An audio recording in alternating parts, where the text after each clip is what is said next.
Lu telanjang, lu suruh anak gua fotoin lu telanjang. Lu begini langsung akunya di depan, kayak langsung begini di leher sini aku. Dia tidur di sofa, tapi posisinya ngebelakang, jadi kakinya tuh kelihatan dari jendela tuh kakinya gitu, nggak ada pesana, dia tidur, om nggak buka celana. Ya apa pak kayak gitu? Ini yang darah daging ini cucu, kenapa dia saat di elus-elus depan orang? Ternyata bapak mertua saya ikut melecehin. Saya sampai bilang, karma buruk pasti 7 turunan. Nempel di keluarga lu, sampai saya ngomong kayak gitu. Di sini ada seorang ibu dan seorang anak, ada Bu Caca ya, Iya. sama Nay. Nay, enak topengnya? Iya enak. Enak? Enak. Enak. Kamu nyaman? Iya nyaman. Iya nyaman, iya. Kita dengar dulu, Bu Caca gimana sih dari awal ceritanya? Ya jadi, ini anak nomor 3, saya ada 4 anak perempuan.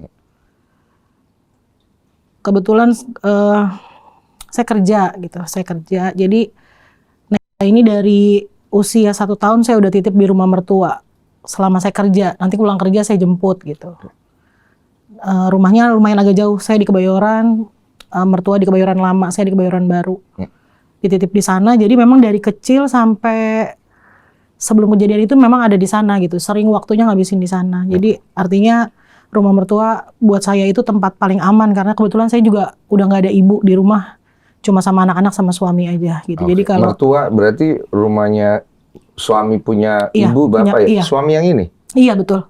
Oh oke. Terus? Betul. Saya titip di sana. Di sana itu ada adik ipar saya, ada adik ipar yang sudah berkeluarga juga di sana. Tahan, adik ipar berarti saudaranya suami? Iya, adiknya suami perempuan. Adik suami? Iya. Oke. Titip di sana.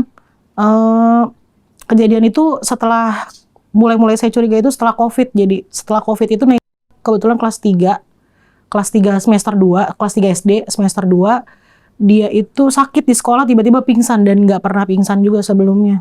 Tiba-tiba pingsan, saya dihubungi wali kelasnya, jemput ke sekolah, kita bawa ke dokter umum biasa, ke klinik biasa, atau kecapean atau apa gitu. Nah setelah saya bawa ya dari dokter juga, oh nggak apa-apa karena nggak panas nggak apa gitu, mungkin belum sarapan atau apa gitu. Ya udah saya akhirnya bawa pulang, dapat izin 3 hari. Waktu saya ngantar surat izin ke sekolah, wali kelasnya manggil saya sama suami, Bu, Naysila ini 1 semester terakhir kayaknya hilang konsentrasi, kenapa gitu, terus banyak nggak masuk juga.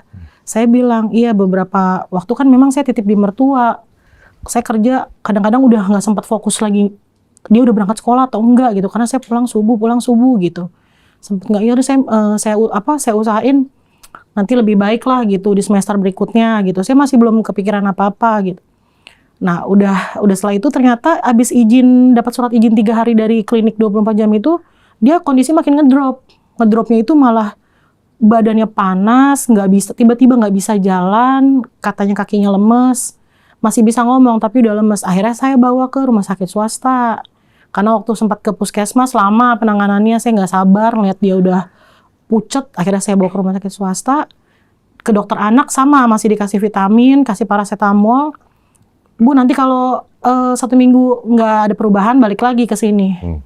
Belum 1 minggu tambah ngedrop lagi, malah lebih parah lagi, nggak bisa ngomong. Malah nggak bisa ngomong, malah buang air kecil, buang air besar itu udah di tempat tidur. Nah dari situ saya sama suami ngomong, yaudah kayaknya kita balik lagi deh, kita periksa lagi deh ke rumah sakit gitu.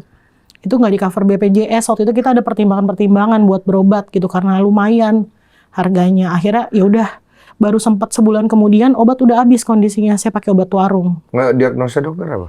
Belum ada, waktu itu masih kecapean aja, karena harusnya pas 1 minggu dokter bilang kalau nggak ada perubahan balik, saya nggak balik lagi, saya masih pakai obat warung. Begitu kita ada rezeki, kita ke dokter lagi, sampai di ruang praktek, tiba-tiba dia kejang. Tiba-tiba dia kejang, memang udah panas, kondisinya udah panas. Udah 41, waktu pas dicek, Bu ini udah panas gitu ya. Nah sama dokter anak dikasih obat dari dokter. Dia langsung bilang, Bu ini kok agak lama ya, kata dia gitu. Biasanya sih harusnya beberapa menit tuh udah sadar. Ini kebetulan ada dokter saraf yang praktek. Boleh nggak Bu, Ibu ke sana gitu, saya rujuk ke sana ya, nanti nggak usah bayar, kata dokternya gitu, nggak usah bayar konsultasinya, nggak usah bayar. Oh iya boleh, kita pindah ruangan. Begitu kita pindah ruangan, Ini memang pas sadar, tapi memang udah kondisi nggak, kan kita juga kesana kita gotong gitu ya, kita gendong, malah tambah parah, malah udah kaku. Terus diperiksa, Bu ini ada apa sebelumnya kejadian dari trauma, jatuh atau ada apa nih? Saya bilang nggak ada jatuh, sebelumnya panas aja, saya bilang itu cuma panas, tapi nggak tahu. Kemarin saya cuma kasih Sanmol beberapa kali. Ya udah kata dokternya, coba ya kita kasih obat dulu, kasih obat anti kejang.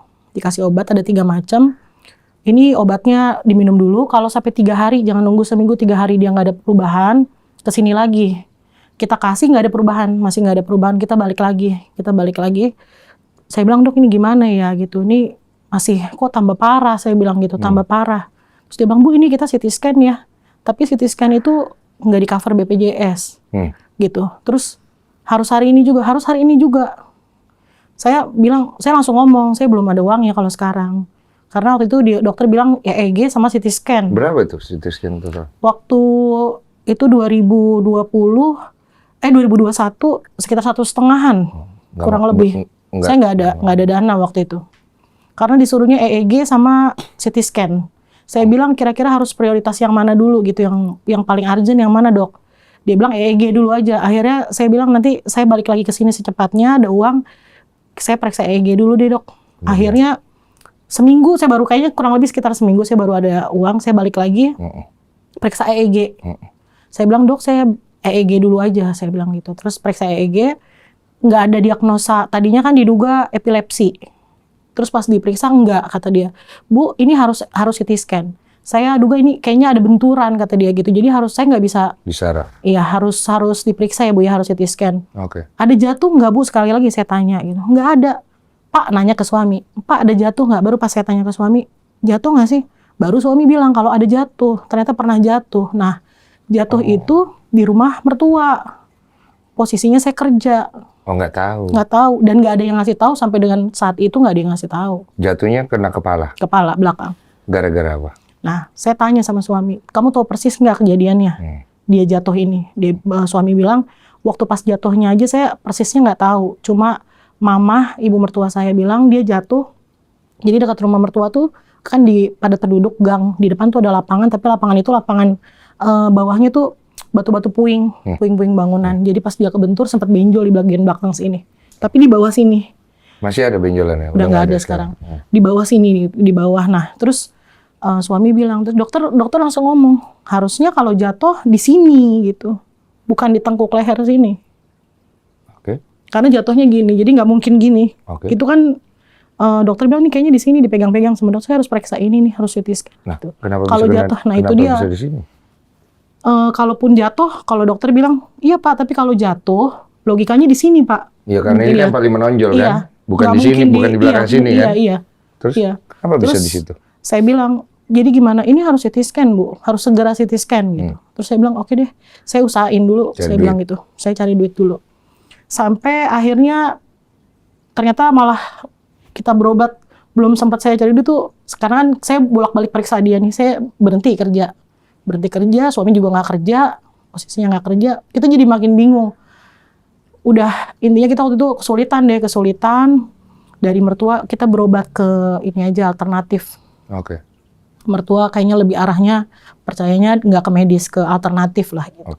Periksa ke alternatif, ya makin parah karena mungkin memang waktu itu bukan yang dimaksud sama mertua sakitnya gitu, entah sakit di alternatif apa. Diapain? Di alternatif tuh diurut. Akhirnya saya lumayan agak lama nggak bisa bawa dia CT scan. Oke. Jadi saya ngikut aja mertua maunya apa ke alternatif, ya udah gitu alternatif. Karena kan saya ada adiknya juga kan sama kakaknya 2 orang. Posisinya juga bedanya dikit-dikit usianya gitu. Jadi saya kebagi-bagi pikiran. Sampai akhirnya karena dia nggak bisa sekolah, saya ngurus ke sekolahnya dulu. Bilang kalau ini nggak bisa lanjut sekolah, dari dokter juga nggak bisa. Dia lihat orang rame, teriak. Ada orang kumpul, teriak. Sampai saya pernah ikat dia di pintu, karena saya lagi tidur, dia linglung. Di kamar itu dia linglung, saya kamar di atas, bawah tuh pintu kamar langsung tangga. Oh takut? Saya takut dia jatuh gitu. Sampai saya ikat kaki dia di pintu. Supaya kalau saya pas tidur, dia nggak keluar gitu.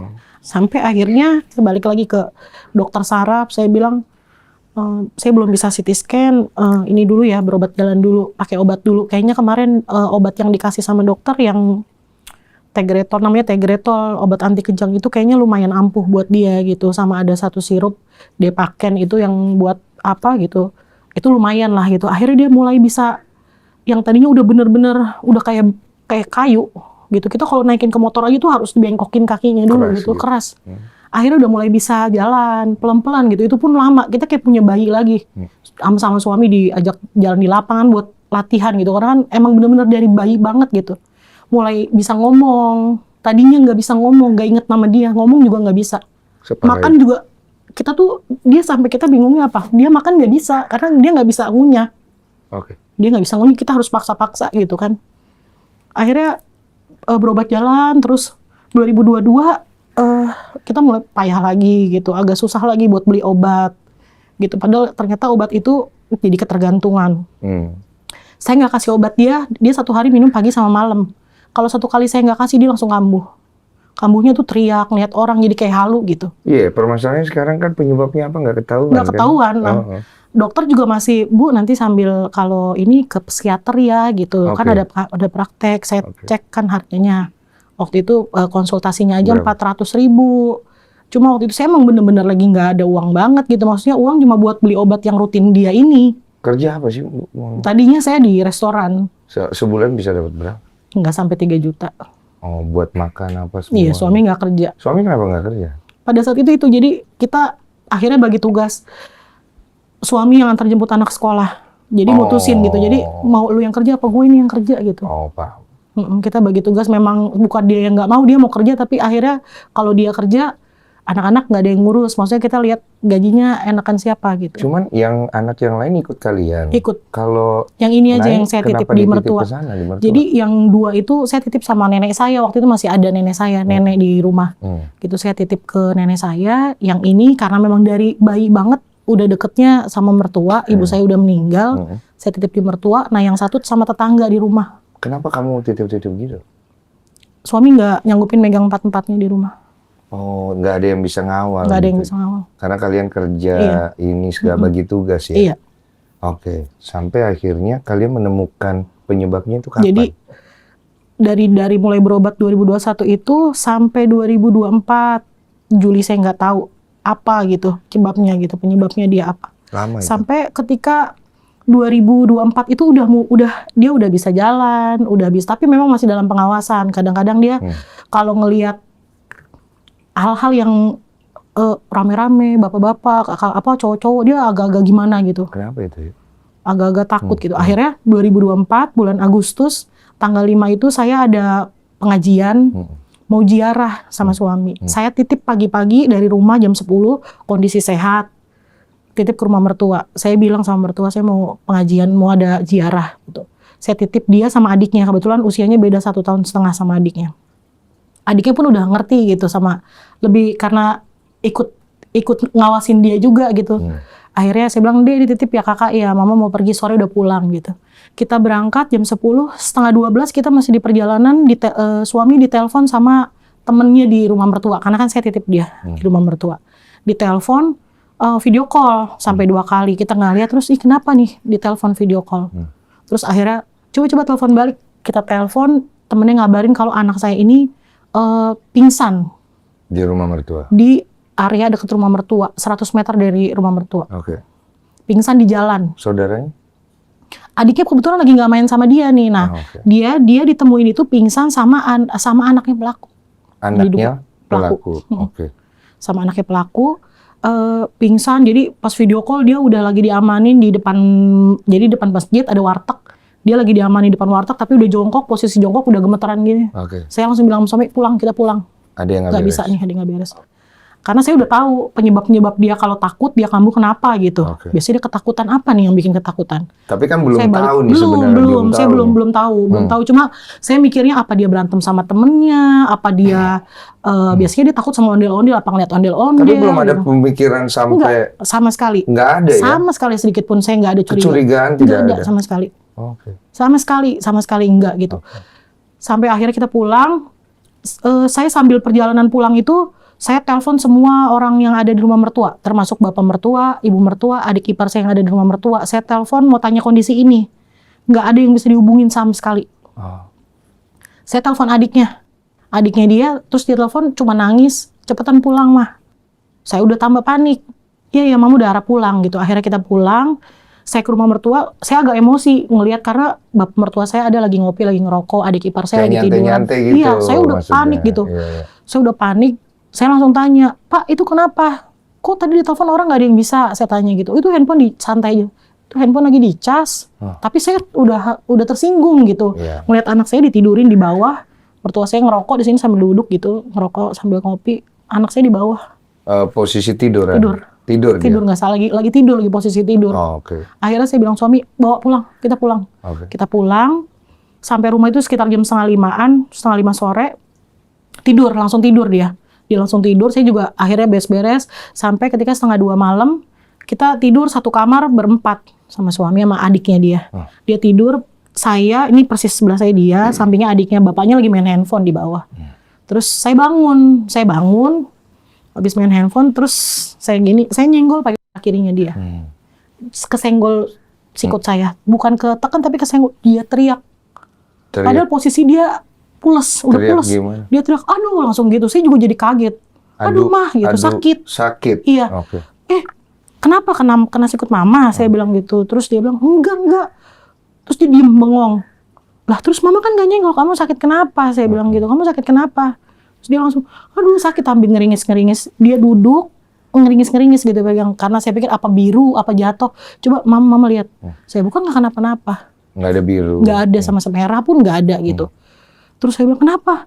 Karena saya panik. Dia kayaknya ngelihat ekspresi saya, dia jadi takut mau cerita. Terus saya, kenapa? Ngomong, kenapa? Sakit, sambil pakai minyak kayu putih. Nggak apa-apa. Terus pakai minyak kayu putih, terus baru dia duduk. Kenapa? Kayak apa sakitnya? Kepukul? Apa kenapa kena sikut mama? Terus dia diem, bapak mana? Gitu. Itu bapak lagi main handphone. Saya bilang gitu, main handphone.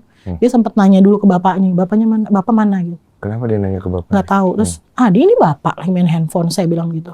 Terus, kenapa? Ini dia langsung ngomong tapi setengah ngebisikin. Ini sakit mah, direm sama om. Saya langsung, Itu. Kenapa? Saya bilang gitu, kenapa?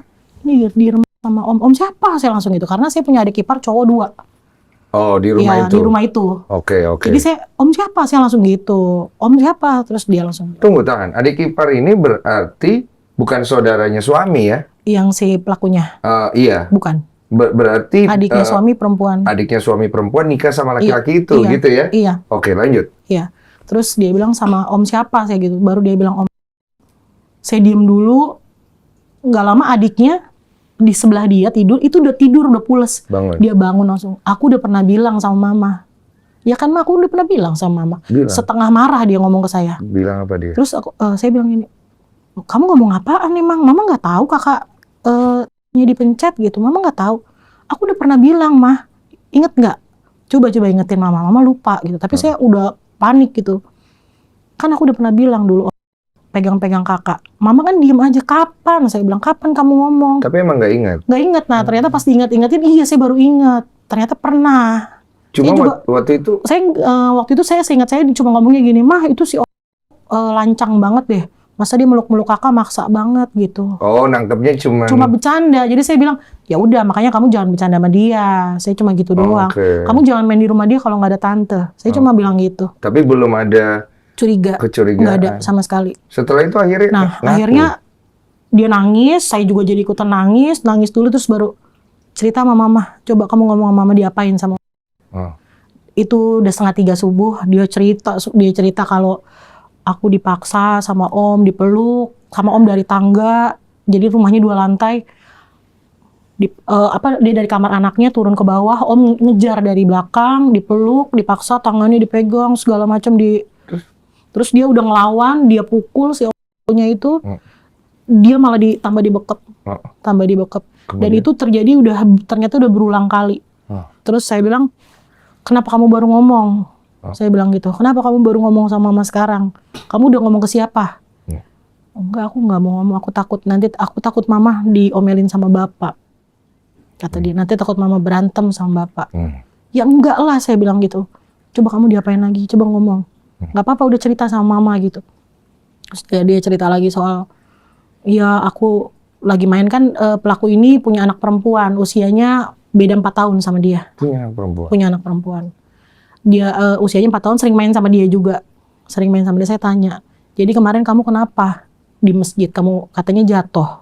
Baru saya pancing ke situ. Dia bilang, aku lagi nganterin, itu anaknya pelaku. Aku lagi nganterin ganti baju, dia mau ngaji ke musola. Aku mau nganterin mah. Terus itu waktu Valen lagi ngambil tas Iqra, aku dari belakang di lidahnya tuh kayak gitu-gitu. Dia lari. Maksudnya? Kayak itu kayak ngeledekin dia, tapi kayak lidahnya gitu dijulur-julur kayak mau nyium dia gitu. Dia lari dari rumahnya. Dia trauma. Dia langsung lari, katanya lidahnya kayak mau nyium-nyium gitu, dia lari. Nah itulah baru dia nggak sadar lagi dari situ. Jadi saya tanya, kamu kenapa? Kemarin mama dengar kamu jatuh. Enggak, aku nggak jatuh. Dia nggak ingat jatuhnya. Kenapa kemarin kamu diledekin apa diomelin tante? Saya bilang gitu. Enggak, itu mama konyol banget. Dia kayak mau nyium aku lidahnya terus dikeluarin, aku takut gitu. Jadi awalnya dari situ. Dari situ akhirnya mulai dipancing terus. Iya, baru dipancing. Saya pancing terus. Faktanya apa akhirnya? Hari itu juga pagi, suami saya kebetulan mau nganterin kakaknya dia sekolah. Saya langsung bilang, ini anaknya ngomong ke saya kayak begini nih. Kamu tanya sama adik kamu. Ternyata dia langsung bukan ke rumah orang tuanya lagi, langsung ke jadi rumah mertua beda. Nggak jauh lah, beda 200 meter tuh rumahnya si pelaku. Pelaku ini punya rumah sendiri, gitu, nggak jauh dari rumah mertua itu. Dia langsung temuin, ternyata pelakunya udah kerja, lagi berangkat kerja gitu. Ketemu sama istrinya, adiknya dia. Adik suami. Gue mau ngomong nih laki lu gitu. Istrinya langsung jawab, gue udah curiga sih. Istrinya langsung jawab kayak gitu. Kok lu bisa curiga? Suami saya nanya. Soalnya gue lihat memang deket banget, beda sama yang lain. Beda sama ponakan yang lain gitu. Kalau ke anak lu tuh beda, gue udah curiga gitu. Terus? Akhirnya janjian hari itu, saya bilang, dia ngabarin udah kerja, udah kita janjian, pokoknya hari ini harus ketemu gitu. Sampai jam 5 ternyata dia nggak pulang-pulang dan nggak bisa dihubungin juga. Kita tetap tungguin. Dia baru datang itu setengah 12 malam. Kita kumpul semuanya, udah di rumahnya si pelaku ini. Datang, dia udah sempat mau kabur. Mertua nggak, justru mertua itu orang pertama yang saya kasih tahu waktu saya datang ke rumah mertua. Waktu saya datang, kan suami datang dari pagi, saya datang udah sore. Saya bilang sama bapak mertua saya, Pak, ini si Nay digini-giniin Pak. Saya bilang, masa sih? Oh, dia nggak percaya. Masa sih? Nggak mungkin ah. Bener Pak, makanya ini mau ditanya, ntar bapak datang, bapak temenin gitu. Udah lama yang lain aja. Oh, jadi nggak ikutan. Tiba-tiba, padahal ini deket banget sama kakeknya. Mertua tuh ada ibu ada bapak? Ada ibu ada bapak. Dua-duanya begitu responnya? Kalau yang perempuan lagi sakit kebetulan, jadi nggak bisa bangun di tempat tidur. Oh, yang bapak ya? Yang bapak. Akhirnya ketemu semuanya? Akhirnya ketemu, suami, jadi kita ada 9 orang waktu itu di situ. Itu adik ipar saya semua.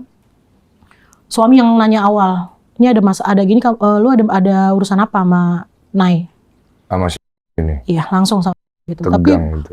Sampai dia kayaknya udah curiga karena dia masuk ke dalam rumahnya pun pulang udah kerja rame. Tasnya nggak dibuka, sepatunya nggak dilepas, jadi dia langsung duduk gitu kayak udah dia cuma ngamanin handphone aja. Handphone saya lihat dia begitu sampai dia langsung taruh di bupet di meja TV dekat dia di samping dia gitu. Itu yang saya lihat dia amanin karena tas masih kepake, jaket masih pakai, sepatu masih kepake. Suami nanya, bener nggak? Lu ada nggak? Pertama nanya ada masalah apa? Lu tahu nggak abang panggil ke sini, lu tahu nggak ada masalah apa? Nggak tahu bang. Dia masih santai. Terus tanya, kenapa sih si Nay gitu, maksudnya si Nay kenapa? Nggak tahu bang. Itu bener-bener emang saya masih yakin dia enggak gitu. Kayaknya soalnya kenapa bang? Ada apa bang gitu? Dia kayak orang nggak tahu. Iya kayak orang nggak tahu. Nggak ada apa-apa bang. Benar. Abang tanya nih sekali lagi, abang nggak pernah ya marah-marah sama gitu. Abang nggak pernah kayak gini loh sama. Terus iya emang nggak ada bang. Adik ipar saya laki-laki duduknya persis di sebelah dia ini langsung nanya, bang, gue mau tanya, abang ngapain ponakan gue gitu? Enggak ngapa, masih nggak ngaku. Makin panas tuh. Suasana udah makin udah greget semua. Terus akhirnya suami ngomong terakhir, suami langsung deketin, ini abang tanya terakhir, Abang tanya terakhir, ngapain ke anak abang? Bener nggak? Dia langsung to the point, suami langsung to the point. Lu grepe-grepe anak gua. Tuh, lu grepe-grepe anak gua. Terus dia diem lama, lu mending ngomong di sini. Mending, karena suami saya emang jarang ngomong sama ipar-iparnya gitu. Mending ngomong di sini, ngaku sekarang gitu. Mending ngomong deh. Iya, enggak. Kalau enggak bilang enggak sekarang gitu. Jangan diem aja gitu. Terus ngomong enggak, suami saya bentak. Ngomong, kalau enggak bilang enggak. Terus dia lama baru dia bilang iya. Begitu dia ngomong bilang iya, adik ipar saya langsung refleks nabok pipi dia. Langsung nabok pipi dia. Dia langsung, iya maaf bang gitu. Terus suami saya sama sekali nggak nyenggol dia gitu. Karena ada adiknya yang laki-laki udah pada gregetan semua gitu kan. Terus suami langsung tanya lagi, lu apain lagi anak gua? Lu apain lagi anak gua? Enggak bang, cuma pegang-pegang nih. Langsung saya ngomong, enggak. Saya baru buka omongan. Lu telanjang, lu suruh anak gua fotoin lu telanjang. Tahu deh, kenapa bisa dia ngomong? Udah ngomong ke saya. Pagi itu udah cerita. Oh, jadi kamu udah nyimpen. Udah, tapi saya pengen dengar dulu dari dia gitu. Terus. Pagi yang subuh itu dia udah cerita sama saya. Jadi dia telah si Naik disuruh fotoin gitu. Pakai handphone dia. Pakai handphone dia. Terus? Jadi dia habis keluar kamar mandi, si Nai ini lagi di depan TV. Kebetulan ini di TV di situ kamar mandinya gitu. Dia keluar, dia manggil Nai sini, cuma dia nggak mau. Ambilin handphone om gitu. Terus ambilin handphone, langsung Terus dia fotoin. Terus kemudian Suruh fotoin gitu. Terus saya tanya, maksudnya apa lu nyuruh anak gue motoin lu telanjang? Terus dia diem dulu, iya minta maaf kak gitu. Tapi lu akuin iya gitu. Kalau enggak bilang enggak gitu. Iya dia bilang. Dia ngaku lagi. Iya. Terus apa lagi? Terus saya bilang, lu ngapain lagi anak gue? Karena saya udah gregetan yang lain juga udah jadi emosi semua di situ. Ngomong lagi yang lain. Enggak bang, cuma itu doang, cuma pegang-pegang doang bang, cuma dipegang kemahannya gitu, payudara. Enggak, saya langsung ngomong lagi. Enggak, lu ada kejadian. Karena adiknya dia pas subuh adiknya dia udah cerita ke saya kalau ternyata udah ngegapin sekali waktu dia lagi Iya. Dia lagi ketakutan.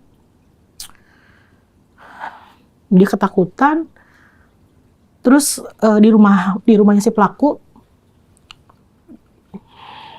diajak pulang sama adiknya ke rumah neneknya sore, tapi dia nggak mau pulang, dia masih main sama anaknya pelaku.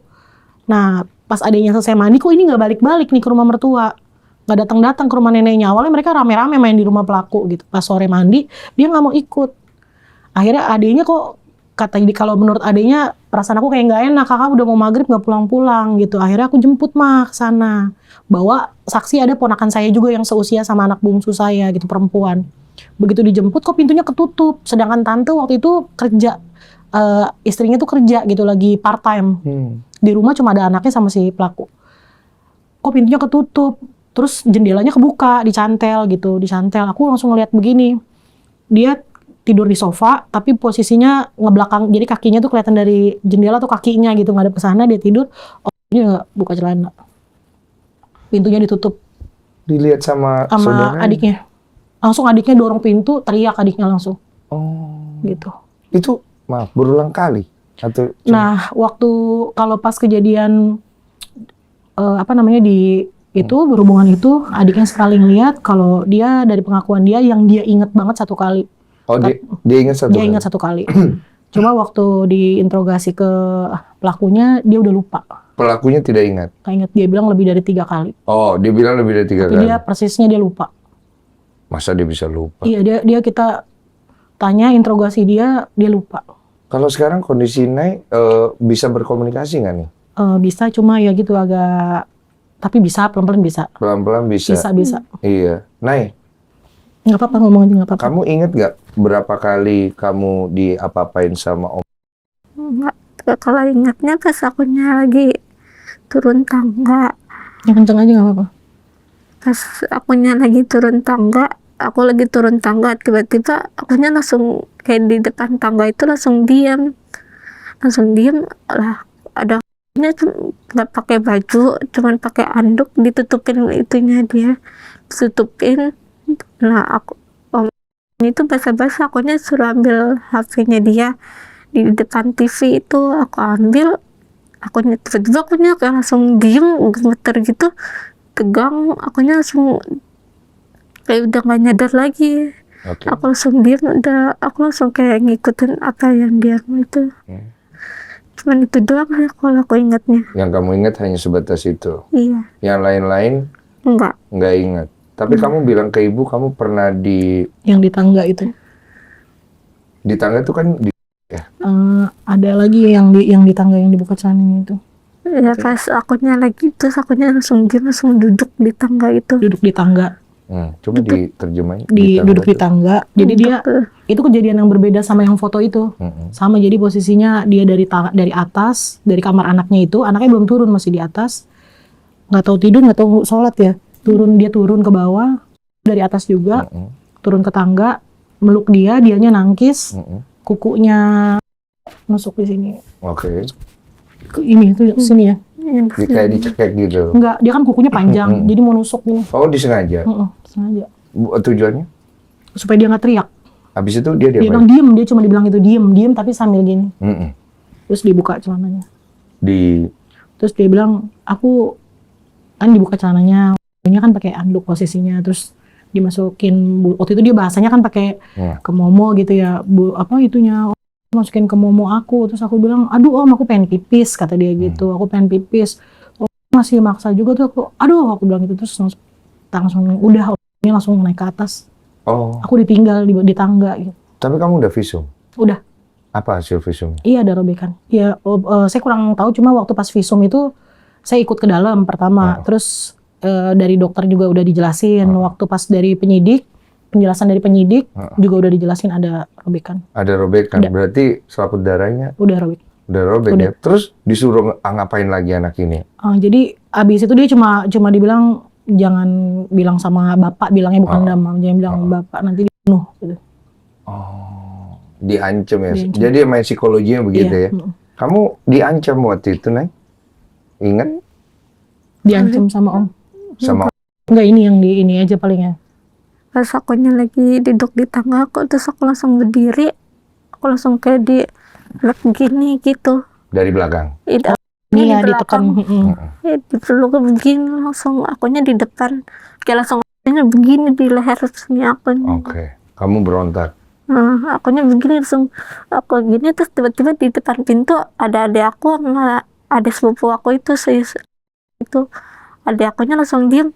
Adik aku pas akunya lagi dipeluk begini, adik aku langsung liat, aku langsung diem, aku kayak akunya senyum kayak gitu, nggak kayak orang kayak gemeter gini, ketakutan gitu, nggak, akunya kayak lagi senyum di pas dipeluk. Kemarinnya salah, pas aku begini, akunya begini, langsung diem begini, yang ada di sini aku kayak madep mau cium sini aku itu. Abis itu kamu nggak ingat apa-apa lagi? Enggak. Oke. Tapi kamu sekarang kondisinya kamu merasa apa ini? Takut, bingung, sedih, kecewa, apa? Iya, takutnya sedih. Punya takut ini lagi. Kamu takut? Apa yang kamu takut? Takut ini itu masalahnya jadi besar banget. Kalau masalahnya jadi besar, kamu takutnya apa?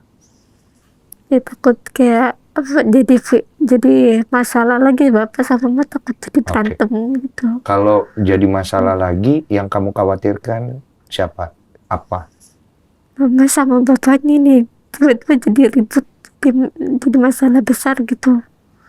Apa dia ngomong? Takut saya berantem sama bapaknya. Dia ngerasanya karena di sana keluarga bapaknya gitu. Takutnya kalau menurut dia bapaknya nggak belain dia, nggak percaya. Jadi dia ngelihatnya kan saya neken bapaknya terus, bilang sama adik lu, begini sama adik lu gitu. Oke. Aku tuh kamu kayak tiba-tiba jadi pisah bapaknya gitu. Takut mama pisah sama bapak. Kamu takut itu. Jadi kamu biar kamu menderita, yang penting mereka jangan berpisah. Iya. Begitu, itu harapanmu ya. Oke. Kamu sedih nggak? Iya, sedih banget. Kamu sedih sama keadaan atau kamu sedih sama dirimu? Ya emang gara-gara sendiri aku tiba-tiba aku kayak jadi kok penyakit akunya tiba-tiba jadi begini. Jadi kayak aku suka tantrum, suka diem gitu, suka kalau ada lelaki itu kayak aku jadi ikutin apa yang omongan lelaki itu. Oke, jadi kamu merasa kamu menyebabkan masalah. Kamu merasa begitu. Iya, Kenapa kamu bisa merasa begitu? Kan kamu yang dijahati orang. nah, aku nggak tahu juga sih itu. Nggak tahu juga. Jadi kamu suka merasa begitu itu semenjak kenal orang atau sudah dari dulu? Dari dulu sih kayak gitu. Anaknya lembut hatinya gitu kan. Dia nggak mau ngelihat. Orangnya ngerasa salah mulu. Iya. Jadi sebelum kenal om itu dia Memang udah begitu. wataknya. Oke. Jadi kamu nggak pengen balas dendam sama om itu? Ya aku pengen lawan dia sih sebenarnya, cuman aku juga Pengen bisa. lawan dia. Pengen lawan? Iya. Kamu pengen lawan? Nah. Waktu kamu dipeluk apa kamu lawan waktu itu? Ya aku ternyata pas aku lagi diem begini, om sini aku udah tampuk tangan kirinya dia. Tapi Dia nggak bisa ya lawan. bukan terlalu kenceng gitu. Dia peluknya keras ya. Nah, kayak langsung diem, om ini begini langsung kayak nengir di sini aku pas aku nengok begini, baru udah nengir ada adik aku langsung nongol, aku langsung diem gini, kayak langsung lepas gitu dia. Saat itu yang kamu pikirkan kamu pengen minta tolong sama siapa? Aku pengen minta tolong sama adik aku pengen ngomongin, aku malah gini aja, kalian lihat nih, ya aku langsung nengir, lihat Oh, nih. dia mau minta tolong Tolong sama sama adiknya adiknya, tadinya. cuman nggak ada kekuatan. Iya. Nah, setelah itu kamu nggak mau cerita juga karena kamu takut gitu. Jadi akhirnya kamu pendam sendiri. Iya, aku langsung bilang, lihat nih kakak dipeluk nih, aku langsung tiba-tiba ngomong kayak begitu sendiri, kayak Oke. nggak bisa ngelawan, minta Nah. tolong gitu. Kamu kan simpen sendiri itu ya. Nah, kalau kamu simpen sendiri itu kamu suka mikir sendiri dong. Itu doang, aduh pengen cerita ke mama tapi jadi masalah besar. Oke, jadi yang di pikiranmu kamu pengen cerita ke mama tapi takut jadi masalah besar. Jadi akhirnya kau pendam sendiri. Nah, kadang-kadang kamu nangis sendiri dong. Ya aku kayak tiba-tiba kayak denger lama kayak lagi ngobrol lama apa tiba-tiba kayak masalah jadi suaranya jadi besar gitu. Aduh, apa nih jadi masalah aku nih, masalah Ivan nih, masalah Ivan nih. Kasih.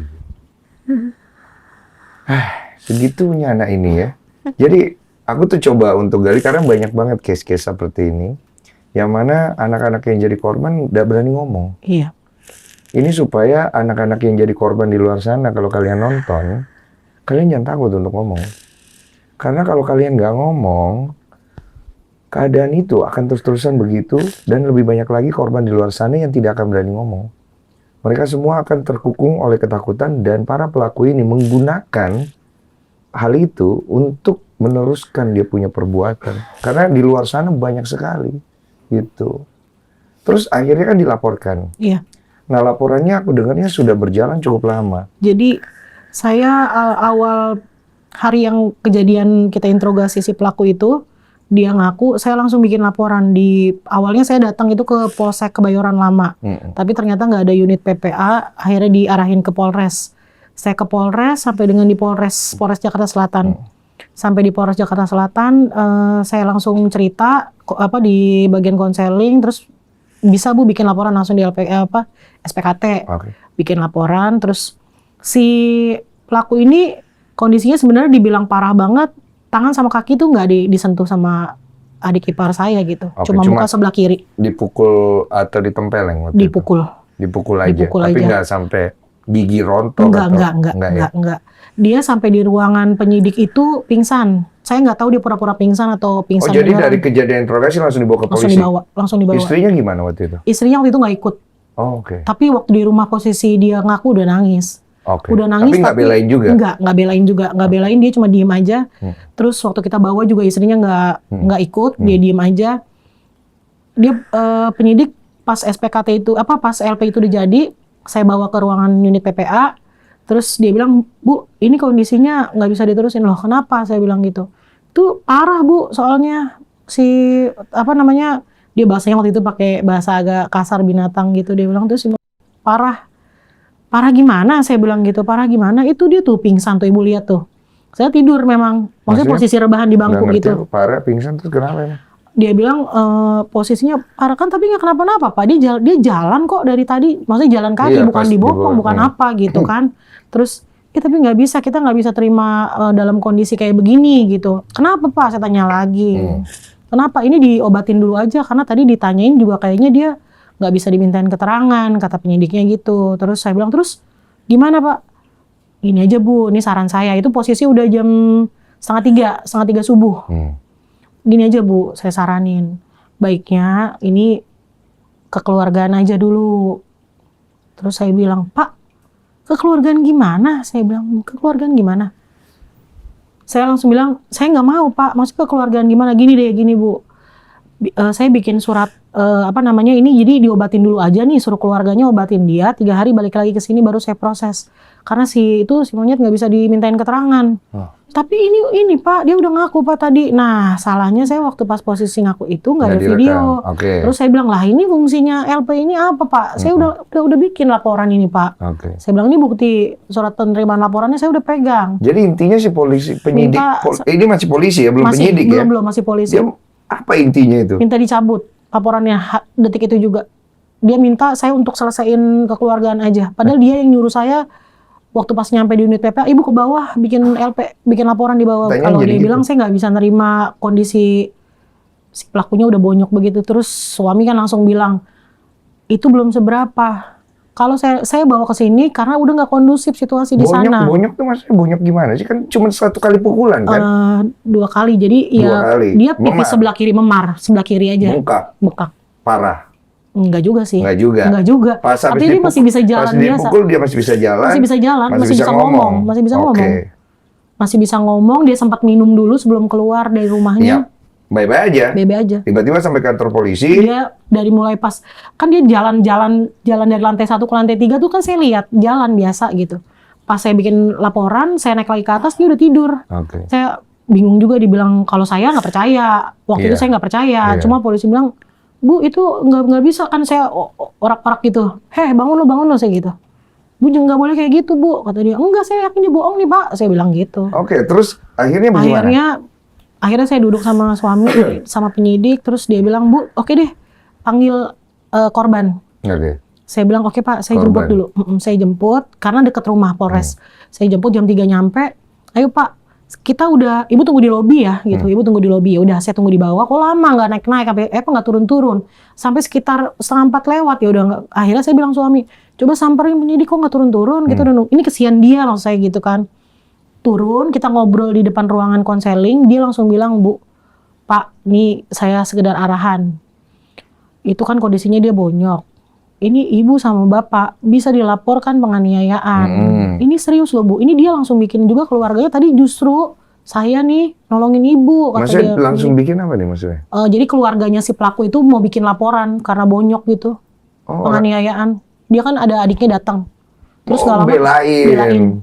Mau bikin LP buat saya, yang ditujukan untuk saya gitu. Tapi adiknya itu tahu nggak itu keluarga? Tahu, adiknya ikut mukul. Adiknya ikut mukul.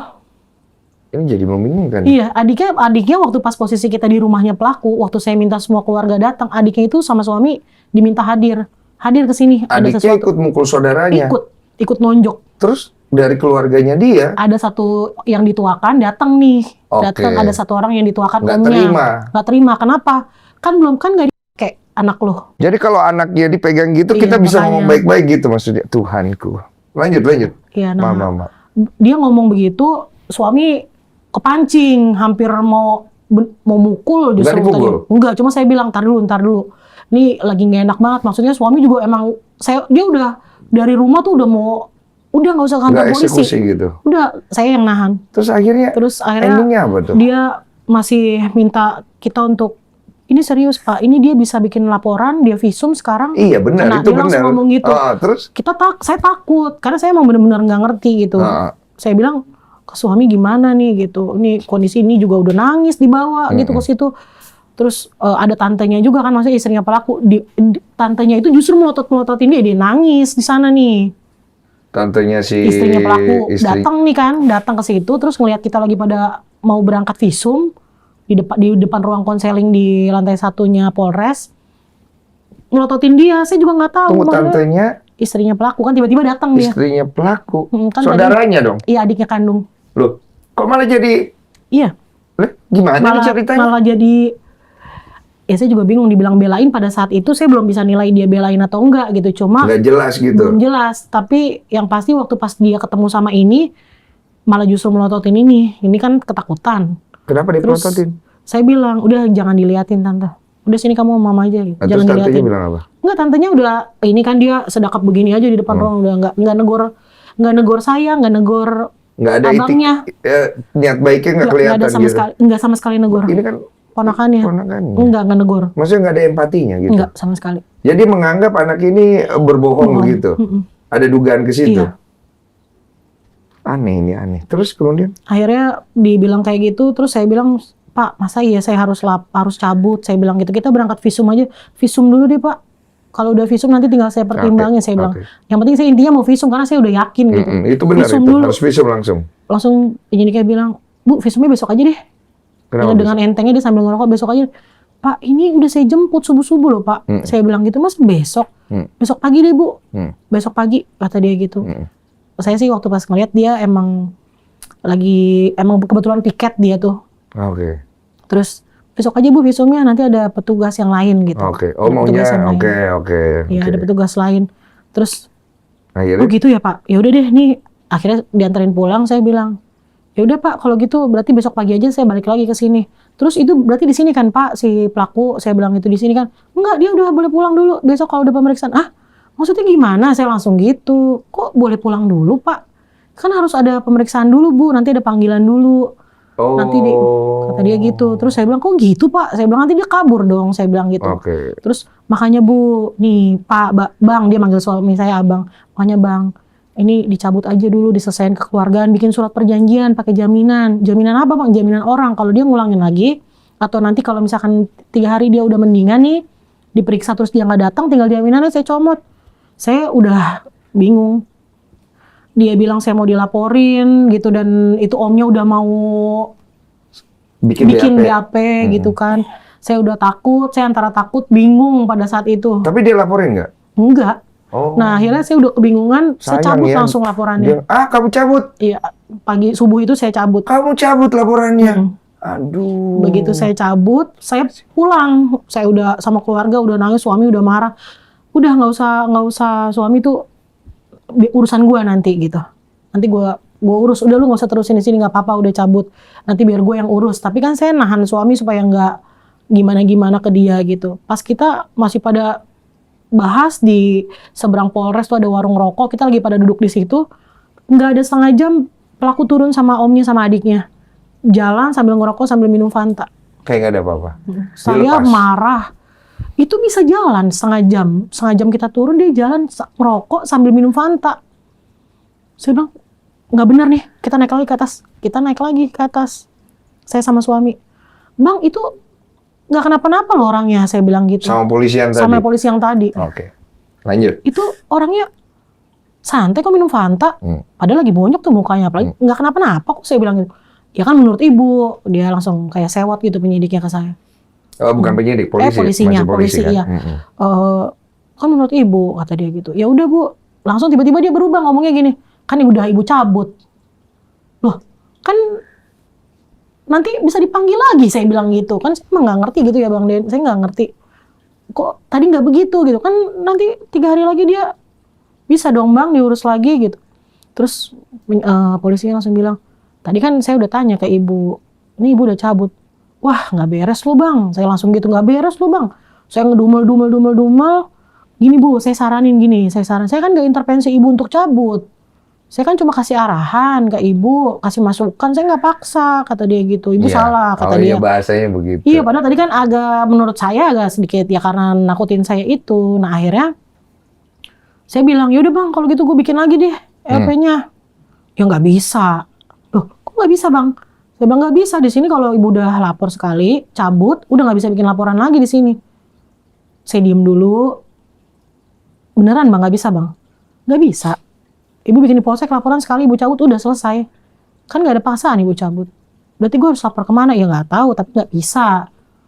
Oke Bang kalau gitu. Terus akhirnya kemudian? Akhirnya kita ikutin arahannya polisi itu untuk, kan waktu itu suami gini kan, salahnya kita kemarin nggak punya bukti ya waktu awal-awal Artinya bukti dokumentasi waktu awal-awal dia Iya nggak ngaku. masalah kan hasil visum Iya. ada, keterangan nah. saksi ada, Iya. 2 alat Enggak, bukti waktu pas cukup. awal itu loh Bang Den, waktu pas awal. Nggak masalah. Iya. Visum, keterangan saksi, ada anakmu, ada korban, 2 alat bukti. Apa saya salah nih? Ya kan? Iya. Harusnya kan begitu landasannya. Terus kemudian, Terus akhirnya saya ikutin arahan dari polisi itu, kita buat nyari bukti dokumentasi, kita adain pertemuan keluarga. Kita adain pertemuan keluarga dia, keluarga saya, RT, ketua RT, Oke. sama ada orang yang dituakan lah di lingkungan rumah mertua itu. dapat di situ. Dapat kita ketemuan, terus sambil video gitu ya, terus bikin surat pernyataan pengakuan. Oke. Ternyata dia nggak sesuai yang diakuin di surat pernyataan itu. Apa? Dia nggak tulis kalau yang foto video itu yang minta foto telanjang itu. Oh dia Dia ngakuin nggak, itu. dia Yang cuma diakuin akuin apa? pegang payung bokong lebih dari 3 kali. Tidak melakukan. Nggak, dia nggak ngakuin itu. Terus saya desak di situ, nggak ngakuin. Kan ada dia nih, kakeknya datang. Kakeknya nggak negur dia sama sekali. Nggak, saya punya bukti videonya. Karena waktu itu saya dokumentasi, nggak negur dia sama sekali, nggak negur saya, nggak sama anaknya, suami saya juga diem. Tapi dia duduk di sebelahnya pelaku, dia sambil pelaku nulis, dia giniin. Mertuamu itu kan, Iya. yang tadi dicerita Bapak di mertua, awal. iya. Dia giniin pelaku. Itu di depan kita semua. Dan ada saya video. Nah, Apa ini? di situ suami saya marah gitu. Suami saya marah, akhirnya suami saya, Ya itu bapaknya suamimu kan? akhirnya suami, saya serahin sama kamu, gimana kira-kira mau dilanjutin, ayo kita jalan. Kita ke Polda. Kita dapat arahan dari keluarga, bikin laporan di Polda. Akhirnya kita bikin laporan di Polda. Kemudian? Kita bikin laporan di Polda, diterima. Pas bikin laporan langsung visum. Oke. Langsung visum dari Polda. Oh berarti Visum. yang tadi belum sempat Enggak visum sempat tuh? visum. Oke. Akhirnya visum, ke LP baru lagi itu yang di Polda, LP kita baru. visum. Terus pas visum itu dijelasin, karena dia kan nggak bisa dimintain keterangan sama dokternya waktu Iya, diperiksa. dia masih trauma kan? Iya, jadi terus dijelasin sama dokternya, sama beberapa perawat di situ. Ya memang ada, saya jelasin gitu. Kan saya agak awam tuh. Bu, ini aduh ibu, kata dia. Terus sampai saya nanyakan, Bu itu baru apa udah kayaknya udah lama? Saya bilang gitu kan, saya agak bingung. Karena Apa kemarin ini yang payung itu yang sempat biru. Karena kan ada memar. Tapi memang nggak kelihatan memarnya gitu. Baru ini Bu, kata dia. Baru ini belum ada sebulan. Oke. Dia bilang, oh iya. Terus apa namanya? Kan gimana? Ada robekan, dia jelasin pakai bahasa jam gitu, ke angka sekian gitu, ada Kapan robekan. kejadian terbaru? Dia bilang katanya ini belum sebulan, Oke, masih baru. Masih baru. Belum sebulan. Dia belum sebulan. sempat kasih tahu nggak ini kemungkinan ini lebih dari sekali? Iya, bilang karena dari lukanya itu bukan kayak luka baru ibaratnya baru berhubungan sekali, bukan. Oke, jadi kayak udah beberapa kali Udah gitu. beberapa kali. Iya, Sesuai dengan keterangan dia. Iya. Oke. Dugaanmu berapa kali? lebih dari 3 kali karena Lebih dari lumayan 3 lama, dia sakitnya kan dari 2021. Oke. Nah, udah akhirnya visum, saya udah tahu hasilnya, mulai proses-proses lah. Mulai proses, saya BAI dulu, terus ini. Nah, di proses itu kan mulai proses itu September 2024. Mulai proses. September 2024, di bulan Desember 2024 itu saya didatengin sama dibilang om, bukan om juga, tapi ada salah satu keluarga lah dari suami datang ke rumah pagi-pagi jam 10 pagi marah-marah.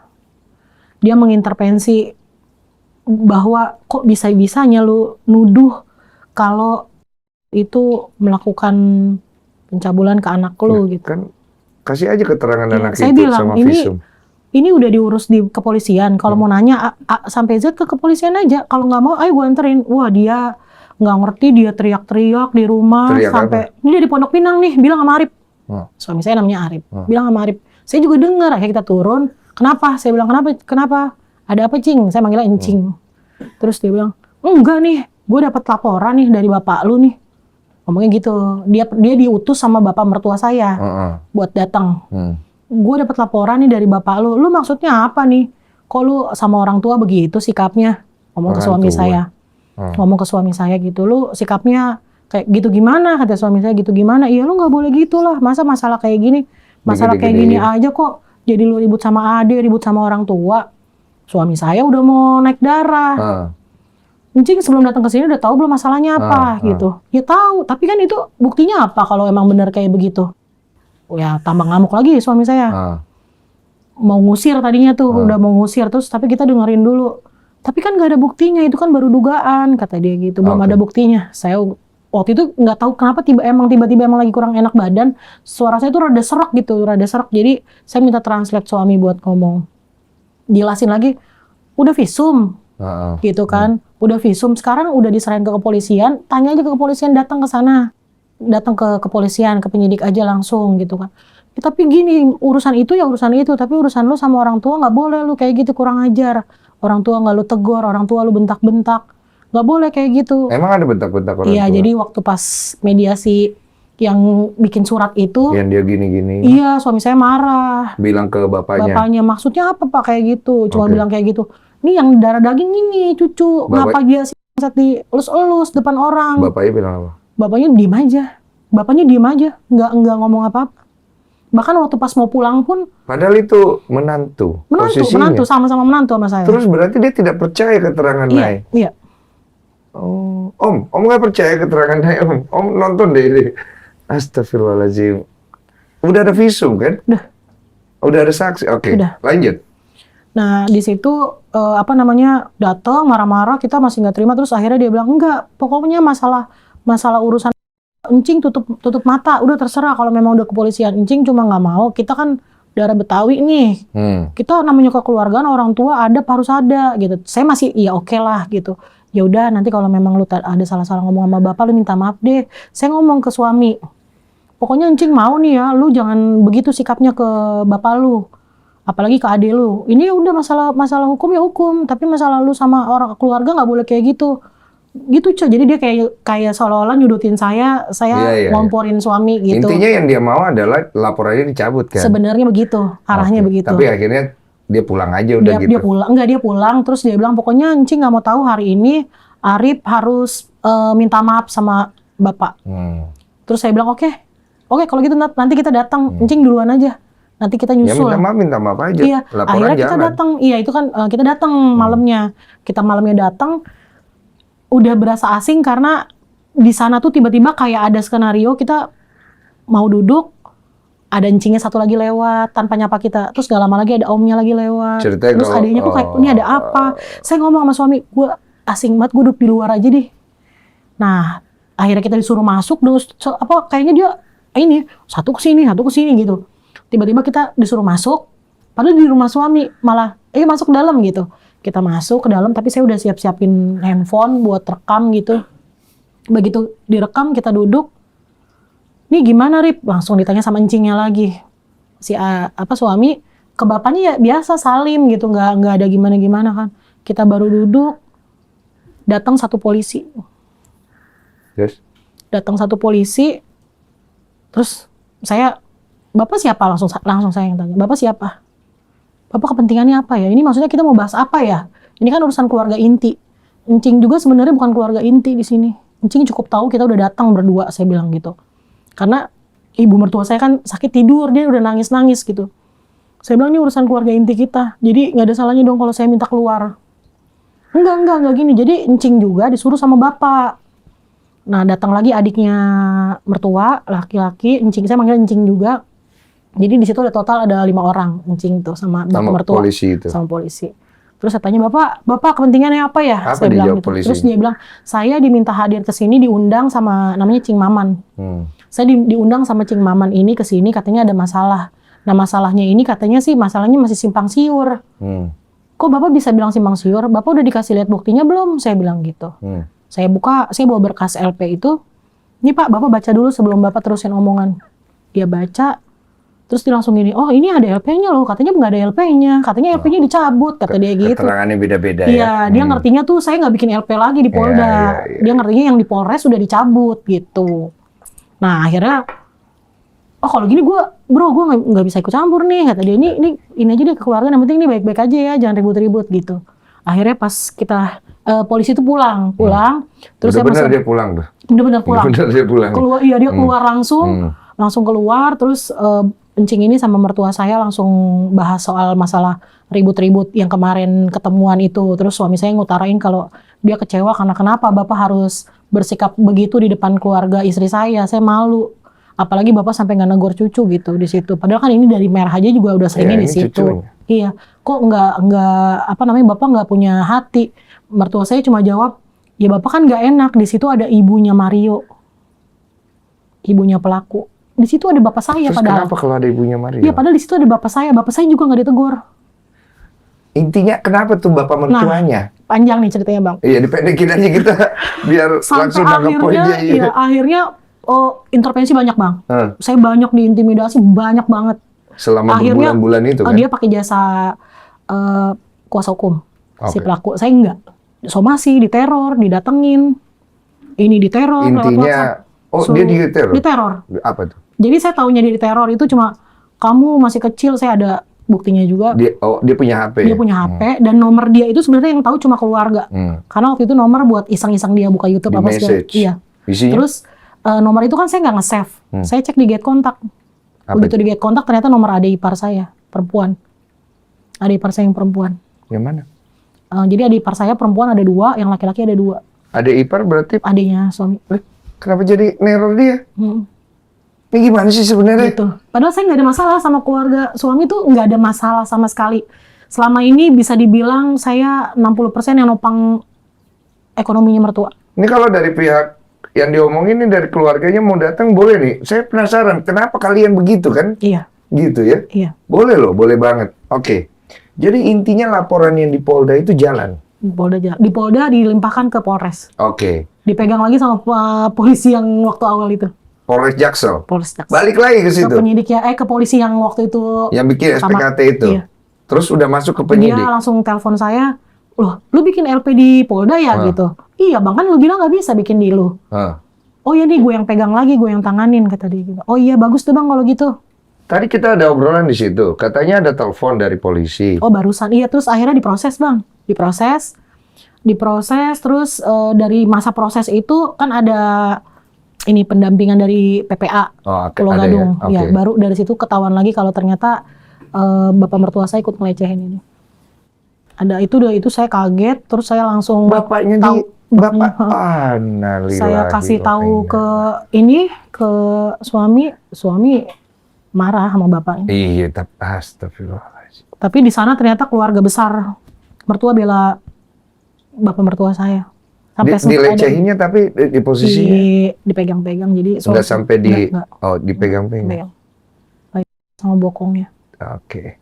Nah, tadi telepon yang tadi tuh maksudnya bagaimana? Coba sih aku nangkap dulu. Tadi kamu sebelum kesini katanya dapat telepon begitu. Jadi setelah proses ditahanlah di 10 Juni 2025. Oke. Terus selama proses masuk sekitar 30 hari ya, hampir 1 bulan, terus penyidik bilang kalau berkas itu dikembalikan sama jaksa karena ada yang belum lengkap. Ini yang laporan Polda ini? Laporan Polda. Oh. Katanya nggak lengkap, dikembalikan, harus dilengkapin lagi.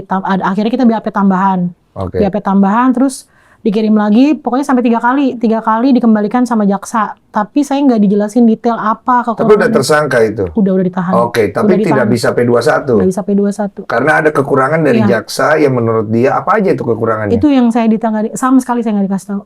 Nah, terus Saya kalau nggak dia dikasih nggak tahu kasih sama tahu kamu sekali. kekurangannya, intinya dia pengen apa? Itu dia, saya kan nggak dikasih tahu sama sekali. Saya jadi cuma, kenapa? Ya apa, maksudnya saya bantu Pak. Bukanit saya bantu nih apa kekurangannya biar saya cari gitu ya. Terus enggak ini handphone yang nggak ada ini bukan dari saya dong. Saya bilang gitu, masalah handphone pelaku yang buat foto. Iya, handphonenya ya Punya dia. Iya itu dia. Ya, nah di situ itu kenapa minta di ibu? Itu dia. Nah waktu dia udah di posisi ditahan, barulah BB kan harusnya pas proses pemeriksaan BAP itu BB diminta. Baru saya, Bu ini ada BB yang belum diserahkan ya. Saya udah pernah tanya sama penyidik BB-nya. Cuma kalau penyidik itu mintanya BB baju pertama kali. Saya kan nggak tahu pertama kali. Saya taunya terakhir saya tahu pada saat tahu kalau dimintanya baju pertama kali Bu harus yang pertama. Dia aja juga udah nggak ingat pakai baju apa. Saya bilang. Baju saya pertama kali? Iya waktu kejadian katanya diminta. Sebagai barang bukti. Jadi barang bukti 2 alat buktinya apa sebenarnya? Visum udah, terus pendampingan saksi ada. Saksi ada kan? Saksi ada, terus hasil. Terus dia minta baju. Minta baju. Buat nggak tahu bilangnya barang bukti. Iya, akhirnya diminta, udah saya serahin. Jadi posisi udah ditahan, saya baru nyerahin barang bukti apa baju dia, baju waktu pas pingsan di masjid itu, saya kasih. Terus ya udah Bu, nanti kita berangkat dulu ya besok Senin. Waktu itu Jumat diminta. Senin ternyata hari Rabunya ditelepon lagi, Bu ini kan udah waktu itu Oktober, tanggal 2 Oktober. Saya dipanggil lagi sama Ibu Kanit. Terus dikasih tahu kalau ini kayaknya harus dibebaskan demi hukum gitu, bahasanya waktu itu kayak gitu. Karena udah lebih dari 40 hari. Iya. Terus saya bilang, kok gitu Bu? Saya bilang, kok gitu Bu? Iya, tapi ini emang harus kayak gitu, nanti sambil proses. Dia bilang apa? Mau apa sih? Mau dilimpahkan atau mau disposisi apa gitu, bahasa-bahasa itu saya kan nggak paham. Saya nggak paham sama sekali. Tapi ini kita tangguhkan dulu ya Bu ya, sementara ya. Sambil nanti proses berjalan kok Bu gitu. Saya masih, kok gitu Bu? Apalagi Bu yang kurang? Nggak dikasih tahu. Begitu dia mau dibebasin tanggal 7 Oktober 2025, saya ditelepon sore, diminta untuk hadir. Saya bilang, saya nggak mau. Untuk apa kepentingannya? Karena saya juga nggak setuju sebenarnya dia dibebasin gitu. Terus dia, nggak dibebasin Bu, ditangguhkan. Ibu, saya dijelasin sama Kanit, akhirnya saya baru mau datang 9:30 malam, saya datang, didampingin bapak saya, karena suami kerja waktu itu. Terus dijelasin, saya masih tetap nggak ngerti. Karena dia nggak mau ngejelasin kekurangannya apa gitu dari jaksa, nggak dijelasin. Akhirnya saya, ya udahlah Bu, baiknya gimana kalau memang mentangguhkan, saya berharap nggak lama-lama prosesnya gitu. Saya dipanggil sama Kasubnit, sama penyidik.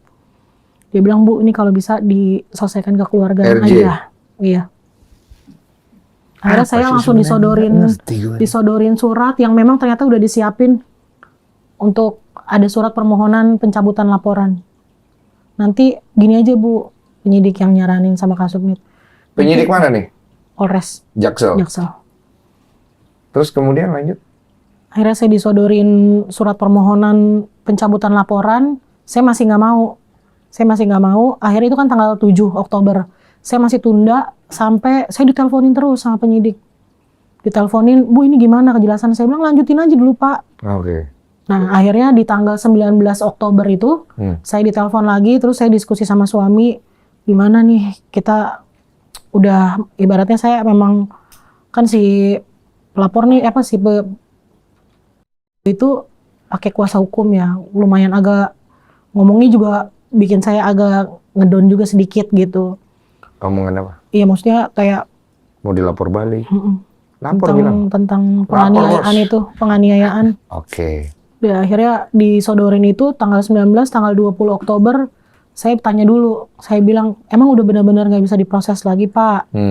Emang benar-benar saksi sama hasil visum itu nggak kuat? Saya tanya gitu. Dia bilang, ya soalnya udah dikembalikan 3 kali. Biasanya kasus-kasus yang udah pernah saya pegang tuh nggak pernah kayak gini. Dia bilang, kok bisa ya Pak? Saya bilang, kok bisa ya? Akhirnya saya tanda tanganin surat permohonan pencabutan laporan. Kamu tanda tangan nih? Tanda tangan. Terus? Begitu saya tanda tangan, dia sempat ngiming-ngimingin gini, nanti saya mintain kompensasi gitu ya, sempat penyidik. Kamu mau kompensasi? Waktu itu saya sama suami langsung bilang kita nggak lagi jual anak. Gitu, saya nggak mau. Terus kamu lihat gak dari awal masalah aja, waktu itu kita ditemuin sama si pelaku sama istrinya juga ditemenin. Terus saya bilang, kamu dari awal masalah, dari awal saya bikin LP, kamu nggak ada empatinya sedikit pun keponakan kamu. Kamu kesel sama saya, oke saya terima. Keponakan, itu kan masih ada darah kamu ya. Udah angkuh aja gitu. Adik ipar saya yang perempuan tuh udah angkuh aja. Gitu. Lah, saudaranya dia tuh, iya, yang tadinya udah curiga. Iya. Nah, kenapa jadi begitu semua? Nah, pas di situ baru saya bilang, saya juga nggak terima lawyer kamu tuh intimidasi saya, neror, WA apalah segala macam. Akhirnya pelaku bilang kalau, Kak, dia nangis di situ. Kak, itu bukan saya, itu istri saya. Saya nggak ada uang untuk bayar kuasa hukum. Saya di dalam, saya nggak tahu apa-apa. Istrinya jadinya belain dia? Iya. Saudaranya dari? Suami. Betul itu? Lu nggak kesel sama adik lu tuh? Kesel banget. Lu nggak ngomong sama dia? Enggak, saya mau punya tindakan. Apa, hukum rimba? Nggak ada jalan lagi. Janganlah. Oke, berarti sekarang status dari laporan kamu nih apa sekarang? Tadi udah Nah, tiba-tiba tanda tangan lah surat permohonan itu. Begitu tanda tangan surat permohonan, ada perjanjian. Saya sempat gini, oke lah, saya kan udah sering kecelek nih sama ini pelaku sama istrinya, saya alasannya gitu, ini orang suka bohong, saya nggak percaya kalau dia ada itikat baik benar-benar mau tobat. Saya sempat ngomong gitu, mau tobat, Tapi mau ini bukan benar-benar. masalah tobat, Iya sih, kan? waktu itu salahnya saya udah buntu, udah sempet saya down itu karena saya nggak ada uang dan sempat diminta uang juga Itu yang Dan itu saya di mana nggak ada posisinya? Yang di Polres. di Polres yang kedua ya? Iya. Oknum ya? Penyidik? Tim. Tim? Oke. Kemudian kamu akhirnya posisi sekarang, status terakhirnya daripada laporan ini sudah tidak ada, sudah dicabut berarti? Kalau bukti pencabutan nggak ada, cuma permohonan pencabutan aja. Kalau buktinya nggak ada, saya nggak Oke, punya. berarti- Bukti dari keluar dari Polresnya nggak ada. Oke, tadi ada telepon itu Iya. apa itu? Jadi tiba-tiba mungkin dia ngeliat dari tweet atau apa, gue juga nggak paham.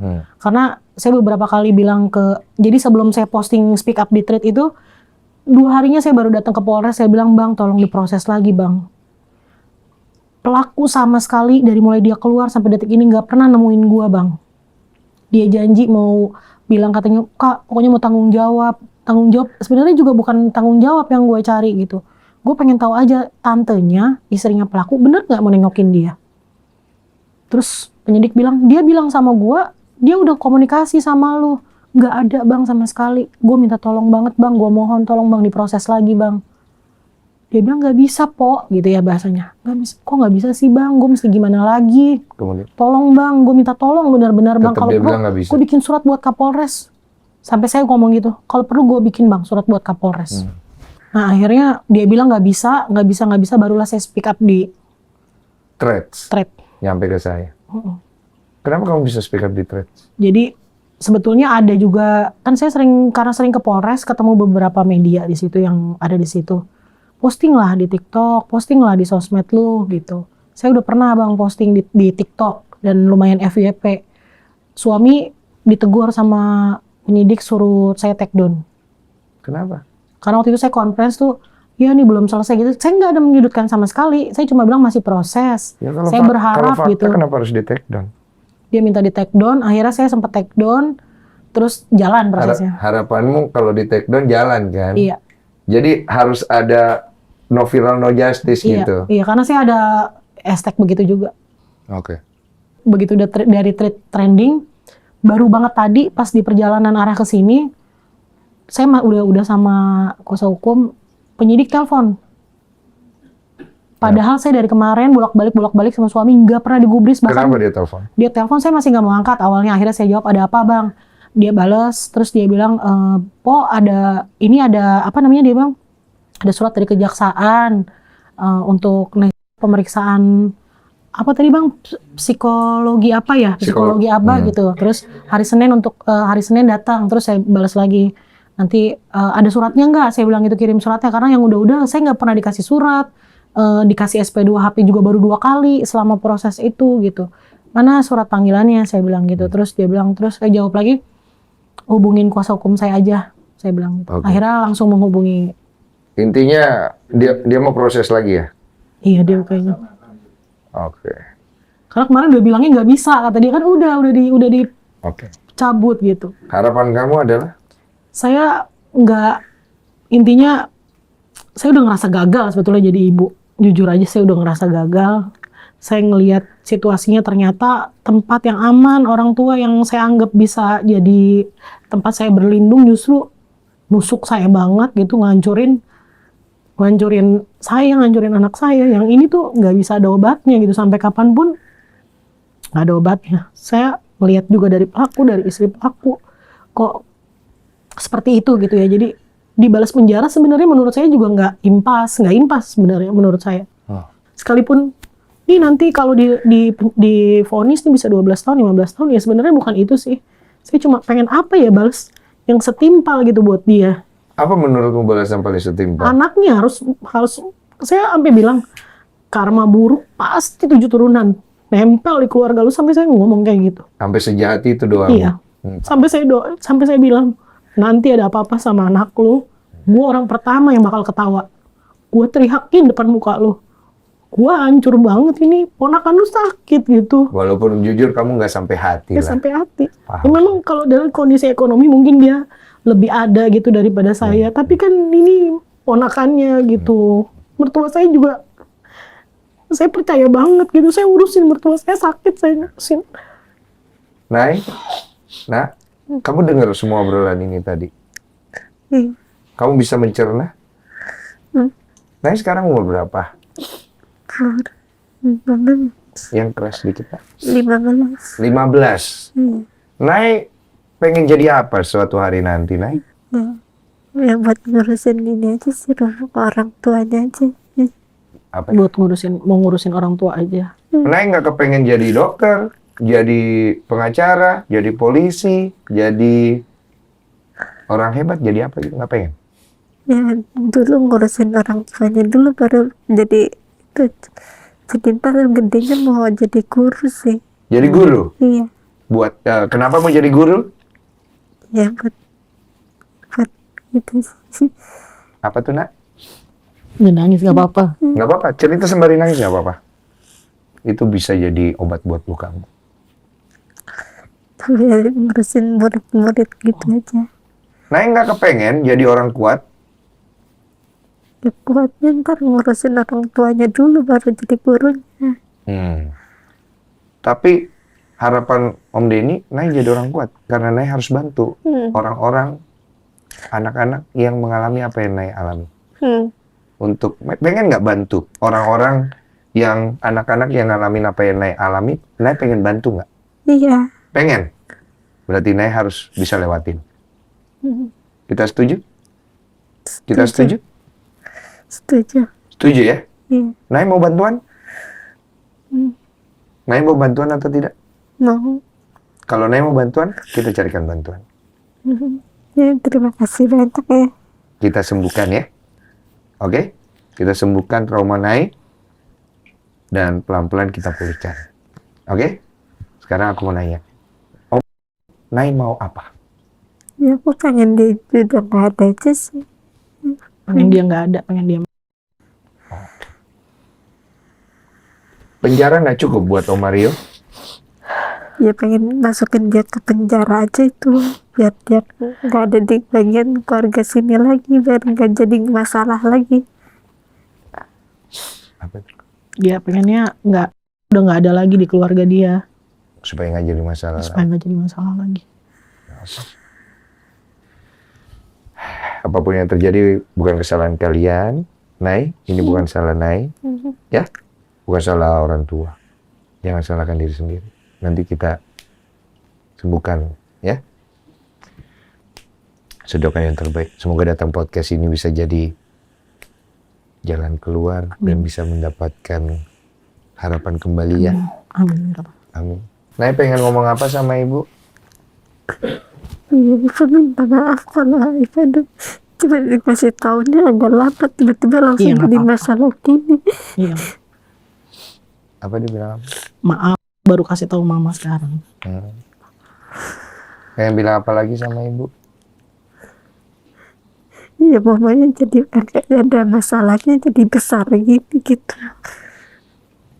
Minta maaf, jadi takut kayak masalah sama tetangganya gitu, jadi tetangganya bisa jadi tahu apa. Dia jadi minta maaf karena mama jadi ada masalah besar, tetangga jadi pada tahu gitu. Kau pengen bilang apa sama anakku? Iya.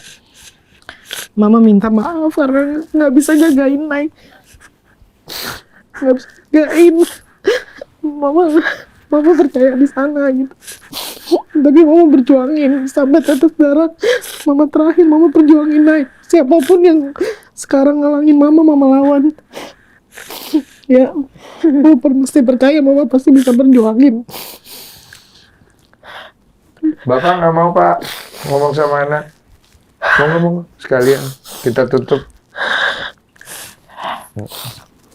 Pengen ngomong apa ke anaknya?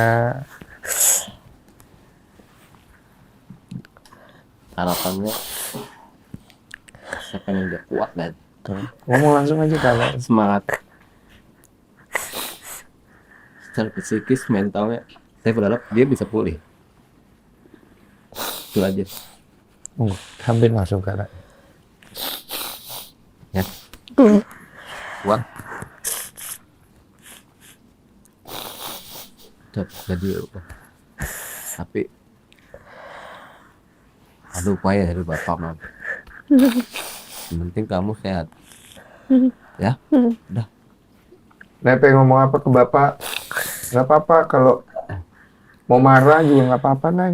Nggak apa-apa. Ada Om Denny di sini. Mau marah, mau kesal, mau kecewa nggak apa-apa. Sampein ke bapak. Ibu kenapa Bapak jadi sebenarnya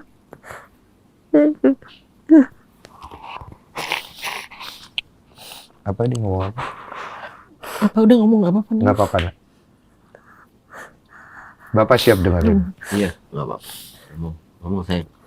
Bapaknya jadi suka berantem tapi takut sebenarnya Bapak tiba-tiba lagi ngomong pelan-pelan itu tuh ngomongnya Bapak jadi ribut jadi besar gitu suaranya itu sebenarnya udah ketakutan nih Bapak suruh Apa-apa saya. itu Kenapa dia ngomong apa itu? Saya tiba-tiba suka marah. Iya. Pada di saat waktu itu karena memang satu ada pembelaan buat anak. Ada argumen saya ke pihak orang tua, keluarga besar dari orang tua, karena gak sejalan. Dia takut dengan suara Iya. besar. Ya dia nggak mau. Dia anaknya memang nggak suka keras. Bapak sedang perjuangin kamu. Makanya suaranya keras. ya Bapaknya kayak Bapaknya tuh kayak suka berantem Apa itu? gitu Bapak kayak suka sama siapa? kayak tak betul berantem sama mamanya Oh, sama Bapak apa kayak sama husbandnya jadi kayak di rumah neneknya tuh jadi ada masalah besar gitu Iya, jadi pada semenjak masalah ini kan jadinya bapaknya kan dilema. Kesana orang tua gitu.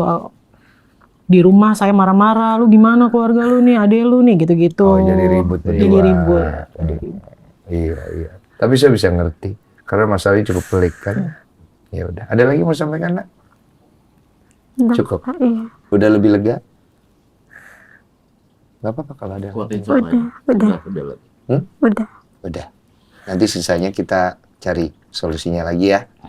Ya udah. Siapa yang mau dipeluk? Ibu atau bapak nih? itu kan Dua-duanya.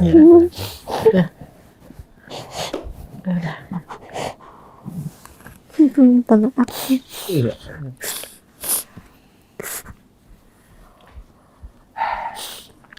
Saya dengar-dengar Kapolres dari Jakarta Selatan, Pak Putu Yunistiawan ya, yang baru bertugas. Saya harap Bapak bisa membantu rakyatnya, karena sederhana sih Pak, yang kita cari di dunia kan pastinya adalah apa yang kita bisa perbuat untuk di akhirat. Dan segala urusan di dunia bisa kita kesampingkan dulu ketika ada seorang anak yang terkoyak-koyak dan seorang ibu yang tercabik-cabik. Kita datang dari seorang ibu dan kita mewariskan hidup kita untuk seorang anak. Mohon izin, Pak.